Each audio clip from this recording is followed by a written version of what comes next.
नमस्कार, स्वागत है आप सभी का। मैं हूं कृतिका और देश का सबसे भरोसेमंद चैनल डीडी न्यूज पर लेकर हाजिर हूं आपका अपना पसंदीदा शो खबरों का सरपंच न्यूज पंच। और इस कार्यक्रम के जरिए हम आप तक पहुंचाते हैं वो तमाम खबरें जिन पर रहती है हम सभी की नजर। और न्यूज पंच में सिर्फ खबर नहीं बल्कि होगी खबर की पूरी पड़ताल, तथ्यों और आंकड़ों के जरिए आपको समझाएंगे खबर का हर एक बिंदु। साथ ही ग्राउंड जीरो पर मौजूद अपनी टीम से जानेंगे हर एक अपडेट। होगी हर खबर पर हमारी पहली नजर।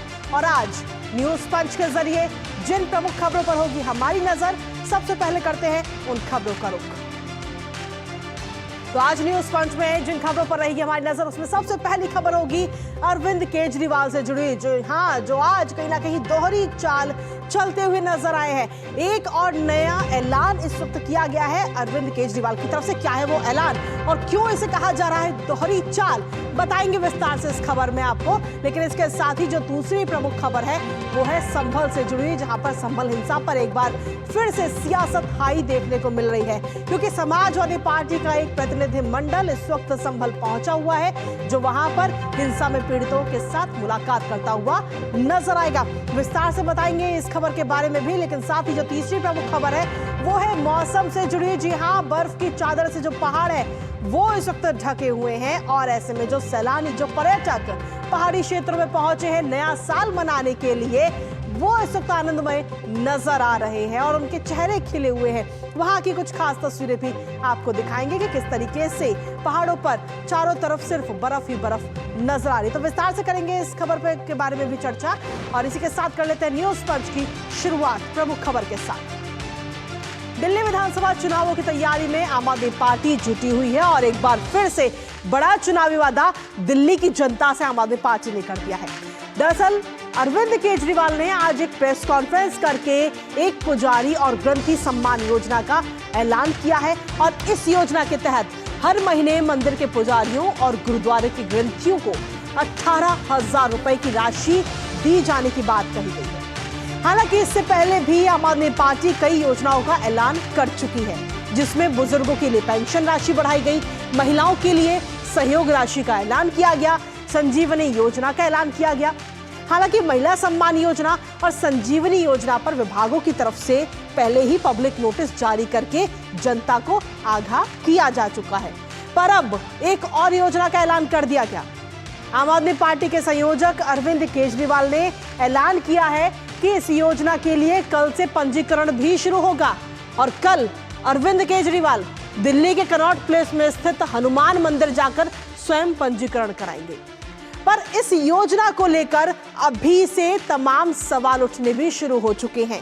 कैसे अरविंद केजरीवाल इस योजना पर फंसते जा रहे हैं, बताएंगे आपको। उससे पहले आपको दिखाते हैं कि आखिर जिस योजना का ऐलान आज किया गया है वो योजना क्या है।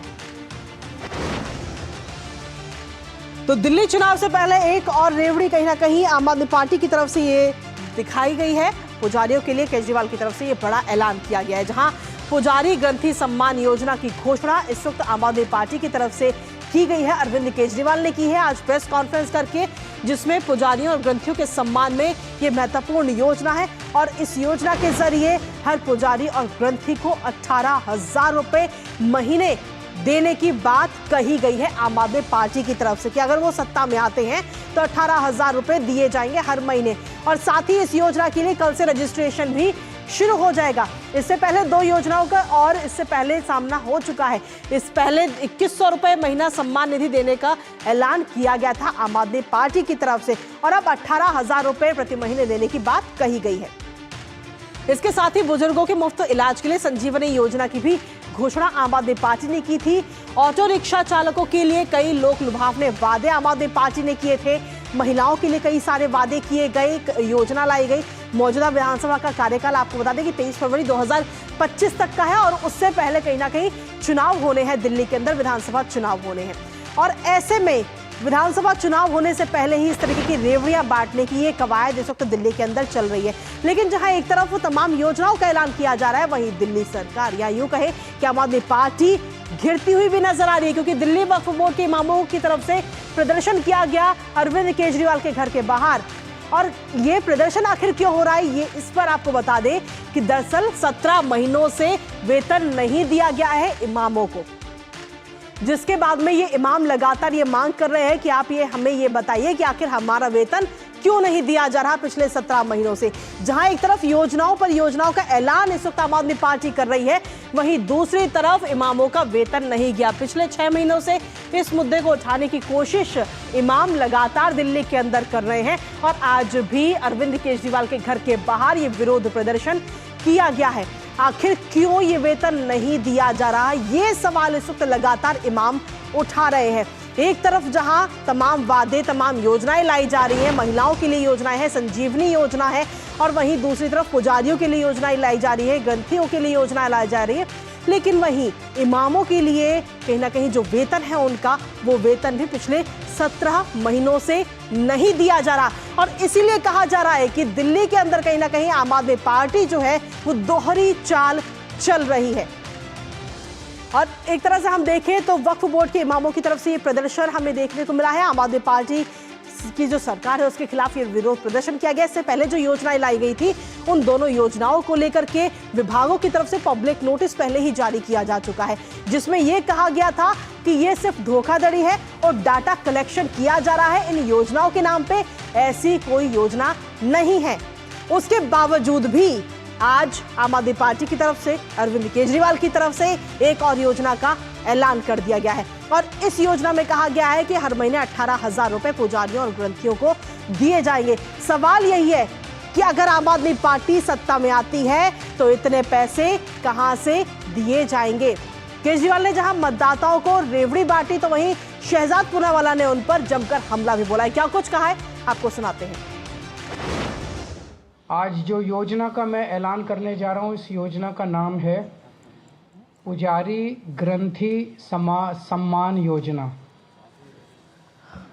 इस योजना के तहत मंदिरों में भगवान की पूजा करने वाले लोगों को पूजा करवाने वाले पुजारियों को और गुरुद्वारे में ग्रंथियों को हर महीने सम्मान राशि देने का प्रावधान है।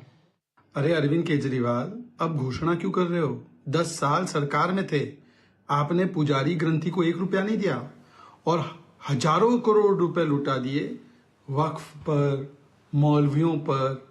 और अब तो मौलवियों की भी सैलरी 18 महीने से 17 महीने से नहीं दी है। इमाम और उलेमा जो है वो पहुंच गए हैं, केजरीवाल जी के घर के बाहर धरना कर रहे हैं। तो जब कोई अपने खुद के वोट बैंक को चपत लगा सकता है, जब वोट बैंक का ही एक प्रकार से वो उल्लू काट सकता है, तो आप सोचिए कि जो वोट बैंक नहीं मानते हैं जिनको, वो उसके साथ क्या करेंगे।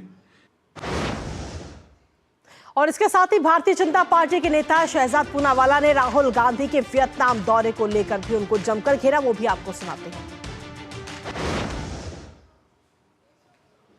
आज जब देश पूर्व प्रधानमंत्री मनमोहन सिंह जी के दुखद निधन पर राष्ट्रीय शोक आज भी मना रहा है, देश की ओर से, देश की सरकार की ओर से ये घोषणा की गई कि 7 दिन का राष्ट्रीय शोक मनाया जाएगा, तब देश में रहते हुए प्रधानमंत्री मनमोहन सिंह जी की इस दुखद निधन पर अपना शोक प्रकट करने के बदले, जैसे कि राहुल गांधी से अपेक्षित है, मीडिया के माध्यम से खबर यह आ रही है कि राहुल गांधी पर्यटन और पार्टी के लिए निकल चुके हैं।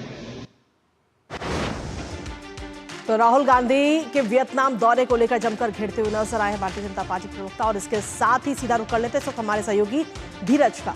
धीरज हमारे साथ जुड़ रहे हैं। धीरज, अगर देखा जाए तो अरविंद केजरीवाल कहीं ना कहीं एक और दाव खेला गया और धर्म के आधार पर कहीं ना कहीं से कहा जा रहा है कि ये दाव है, क्योंकि पुजारियों और ग्रंथियों को 18,000 रुपए महीने देने का ऐलान किया गया। लेकिन वहीं दूसरी तरफ हम देखें तो जो इमाम है दिल्ली में, जो मौलवी हैं, उनकी 17 महीने से उनके जो वेतन है, जो सैलरी है, वो नहीं दी गई है।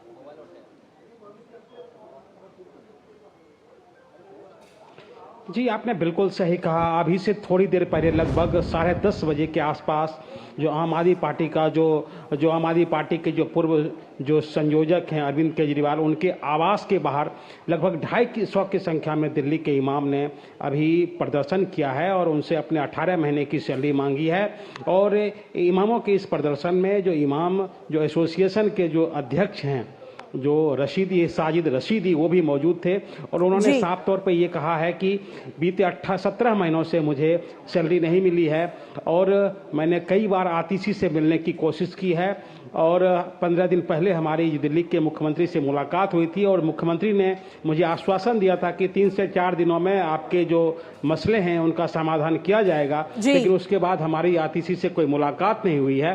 और आज हमें नौबत आई है कि आज हमें अरविंद केजरीवाल से मुलाकात करने के लिए उनके घर पे आना पड़ा, लेकिन स्थिति ऐसी रही कि पुलिस को बलपूर्वक उन सारे इमाम को, सारे मौलवियों को वहाँ से हटाना पड़ा। और ये जो 250 इमाम थे दिल्ली के, ये अपनी 17 महीने की सैलरी मांग रहे थे और उनका कहना था कि मुझे 17 महीने की सैलरी नहीं मिली है।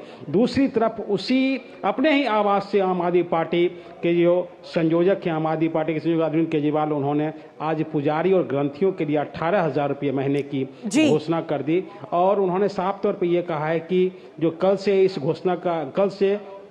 इस स्कीम का जो रजिस्ट्रेशन है वो किया जाएगा और उन्होंने बिल्कुल धीरज कल खुद वो कनॉट प्लेस के हनुमान मंदिर में पहुंचकर लेकिन धीरज अगर हम देखें तो इससे पहले और तरीके से हम कह सकते हैं कि इससे पहले और 2 योजनाओं की बात कही गई थी, महिला सम्मान योजना और संजीवनी योजना, जिसको लेकर विभागों की तरफ से नोटिस सामने आया और कहा गया कि इन योजनाओं में ऐसी कोई योजनाएं नहीं है और अगर ऐसी कोई योजना आएंगी तो उन्हें पोर्टल पर दिखाया जाएगा। फिलहाल ये योजनाएं सिर्फ धोखाधड़ी है और डाटा इकट्ठा किया जा रहा है। क्या ये माना जाए कि अब जो ये आज एक और घोषणा की गई है, ये भी सिर्फ डाटा कलेक्शन का एक तरीका है?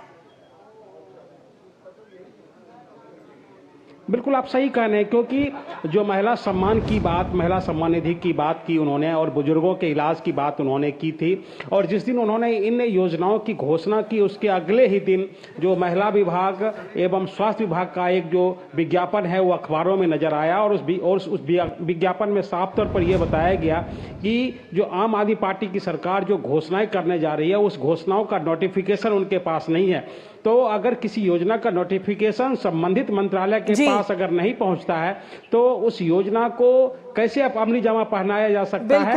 और उन्होंने साफ तौर पर यह भी कहा कि इस विज्ञापन के जरिए उन्होंने साफ तौर पर दिल्ली की जनता से ये आगाह किया कि अभी किसी तरीके का नोटिफिकेशन जारी नहीं हुआ है बल्कि आम आदमी पार्टी के कार्यकर्ताओं की तरफ से एक तरीके से जो आम यहाँ की जो महिलाएं हैं या यहाँ के जो बुजुर्ग हैं उनका पहचान पत्र का जो डेटा इकट्ठा करने की कोशिश थी, क्योंकि अगर आम आदमी पार्टी की सरकार अगर बुजुर्गों को या महिलाओं को सम्मान निधि के रूप में पैसे देना चाहती है या बुजुर्गों का मुफ्त इलाज कराना चाहती है तो इसके लिए उनके आधार की डिटेल्स जरूरी है, उनके बैंकिंग डिटेल्स जरूरी है, उनके पहचान पत्र की केवल डिटेल्स क्यों मांगी जा रही है। तो एक तरीके से और इसके खिलाफ हम कह सकते हैं कि इसके खिलाफ जो कांग्रेस नेता संदीप दीक्षित ने एलजी से शिकायत भी की जी। कहीं ना कहीं कुल मिलाकर जो योजनाओं की बात, तो उसी तरीके का एक स्कीम जो घोषणाएं की जा रही हैं आम आदमी पार्टी की तरफ से चुनावों से पहले, वो एक के बाद एक कहीं ना कहीं सच्चाई सबके सामने निकलकर सामने आ रही है।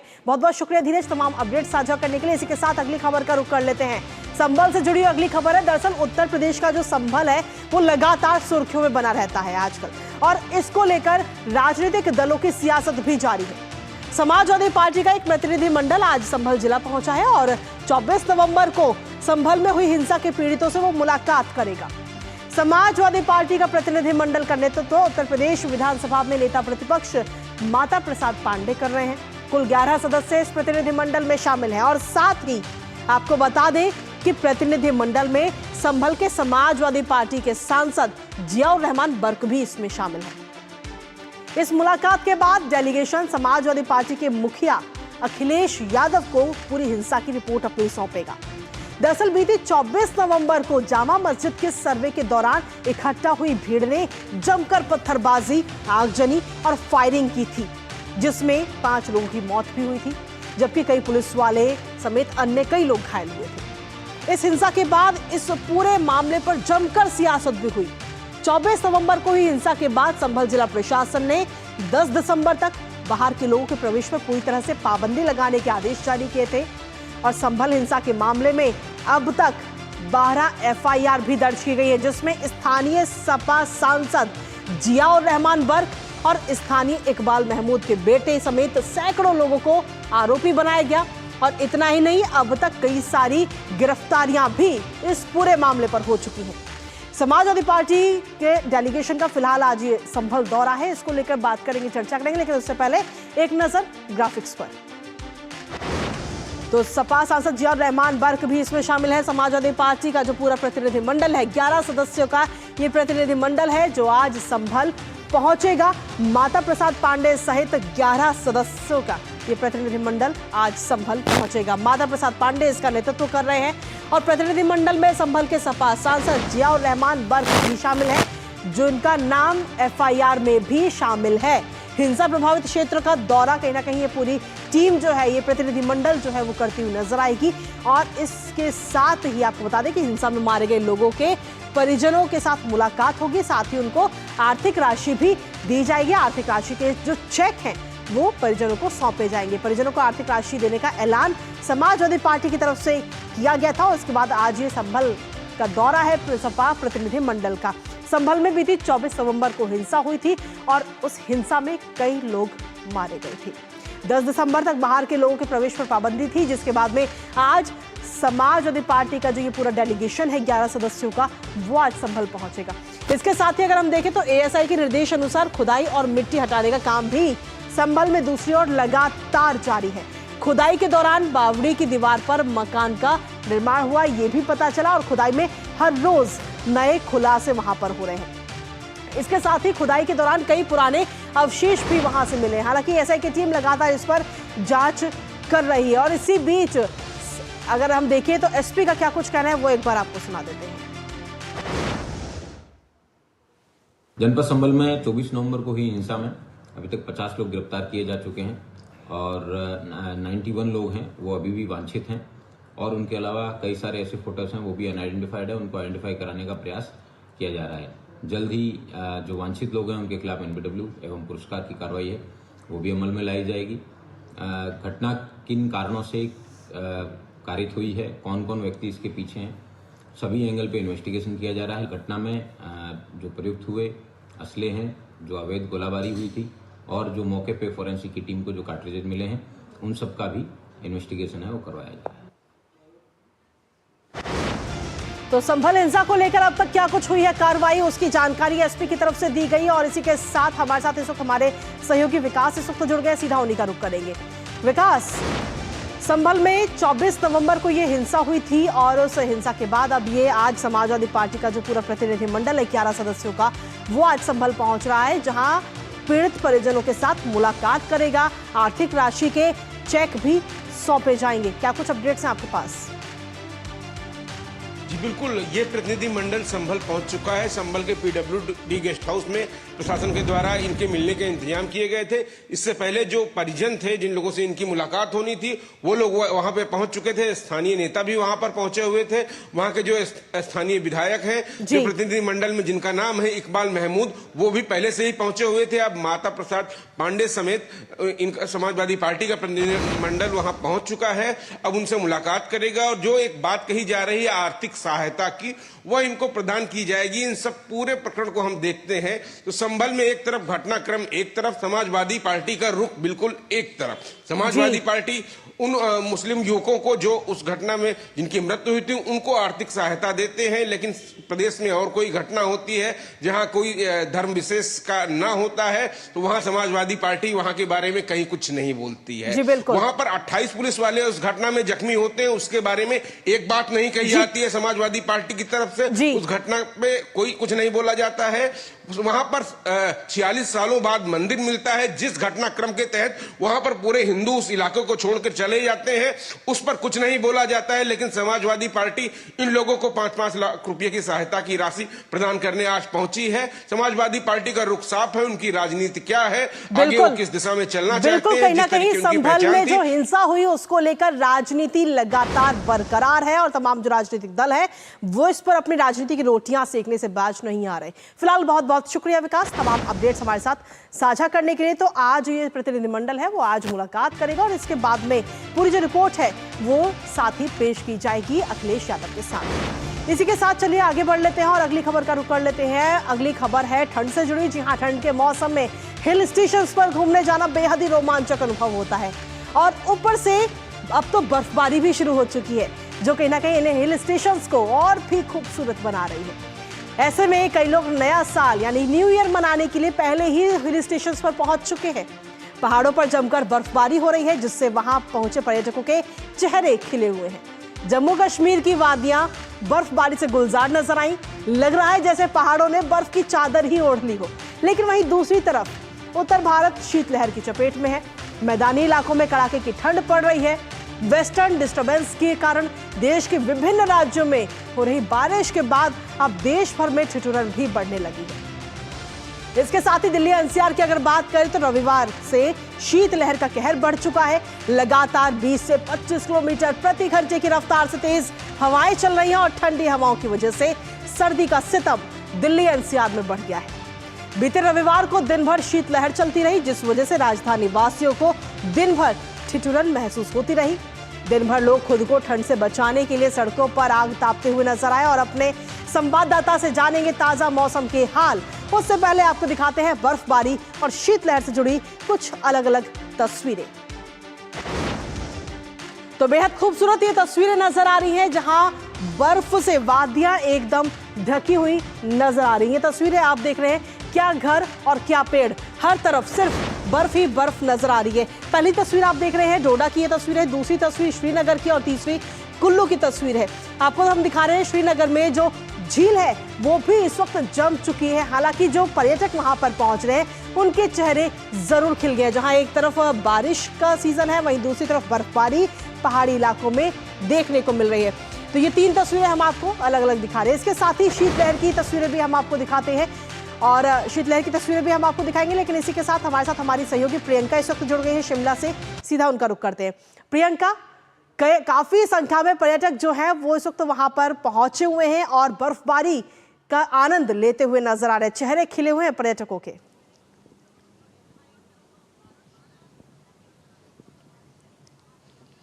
बिल्कुल कृतिका, चेहरे खिले हुए हैं पर्यटकों के। काफ़ी ज़्यादा मात्रा में जो है संख्या में हिमाचल प्रदेश में पर्यटक पहुंच रहा है। पिछले 2 दिनों की अगर बात करें तो पिछले 2 दिनों में करीब 80,000 तक का पर्यटक तो अकेला शिमला में पहुंचा है। साथ ही मनाली की बात करें तो कुल्लू मनाली में भी 15,000 के करीब वाहन जो है पर्यटक वाहन एंटर हुए हैं। पिछले 2 दिनों में काफ़ी ज़्यादा संख्या में पर्यटक पहुंचा है। काफ़ी अटकेलियाँ करता हुआ नजर आ सकता है, जैसे कि तस्वीरों में भी दिख रहा है कि पर्यटक काफ़ी खुश है। नए साल के लिए बड़ी तादाद में हिमाचल पहुँचा है और 4 जनवरी तक अगर पर्यटक जो है वो प्री बुकिंग करवा चुके हैं। हिमाचल प्रदेश के होटल टूरिज्म की अगर बात करें तो प्री बुकिंग 90% तक ऑक्यूपेंसी जो है 90% प्री बुकिंग में होटल्स चल रहे हैं।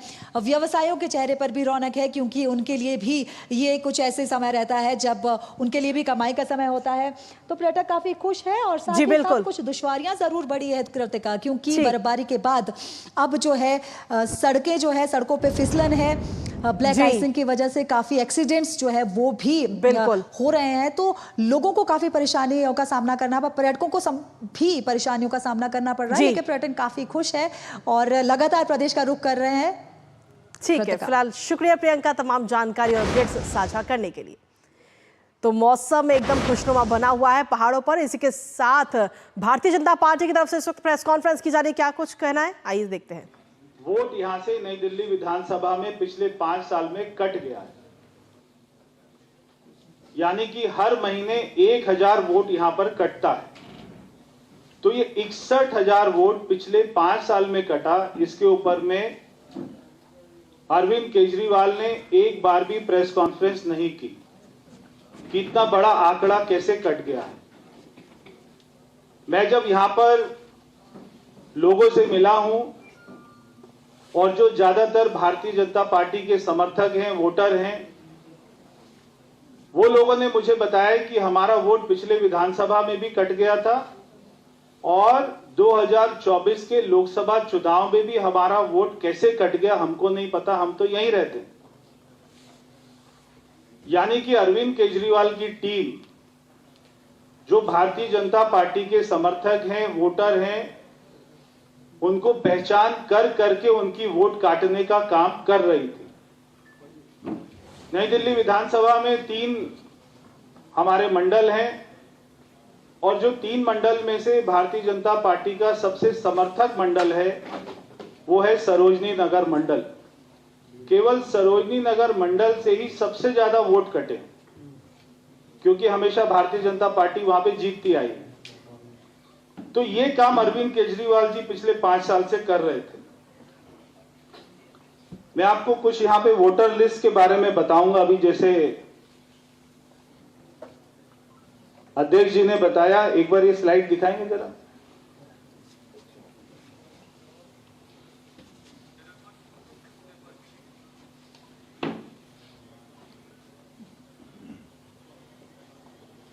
ये स्लाइड देखने से आपको पता लगेगा कि मकान संख्या है ए, केवल ए लिखा हुआ है और इसमें ए में एम अब्दुल सुभान, फरीदा बेगम, सलमा सुभान, आरिफ सुभान, जावेद सुभान, शहनाज सुभान, ये सारे लोग यहां रहते हैं।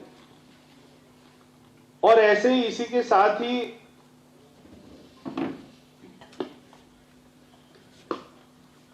मकान संख्या है 0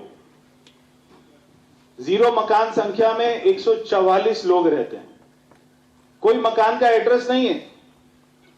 तो ये लोग वोटिंग वाले दिन पर कहां से आते थे, यहां पर वोट डालते थे और फिर वो चले जाते थे। तो केवल 1,06,000 की विधानसभा में आज तक अरविंद केजरीवाल जी को यह नहीं पता लगा कि ऐसे ऐसे मकानों में भी वोट बनी हुई है। एक मिनट, 735 देखना जी, इसका पता पढ़ लो जरा, समझ में आया तो हमें भी बताना। AULIAMANSJIT, मुझे लगा कहीं ओवैसी की पार्टी का ना हो।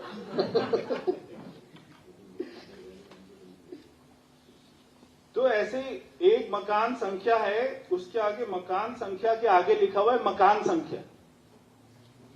मकान संख्या के आगे लिखा हुआ है मकान संख्या, उसमें 30 से ज्यादा वोट है।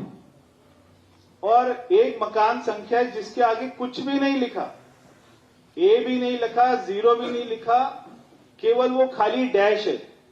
तो वो डैश वाली मकान संख्या में 87 वोट है। तो ए में, डैश में, 0 में, केवल ऐसे ऐसे मकान संख्या में हजारों से ज्यादा वोट बने हुए नई दिल्ली विधानसभा में। तो ये अरविंद केजरीवाल जी 3 बार से कैसे जीत रही है विधानसभा, ये हमको सीधा सीधा दिखाई देता है। कल वो कह रहे थे कि जो 5,000 वोटों को काटने का चला दिया है, 7,000 नई वोट आ गई हैं। जो भी पिछले 15 दिन में हमने यहां पे रजिस्ट्रेशन के कैंप लगाए, आप जाकर पूछेंगे किदवई नगर में, बीके दत्त कॉलोनी में, सरोजनी नगर में, गोल मार्केट में, वहां पर भारतीय जनता पार्टी द्वारा ये सभी स्थानों पर मतदान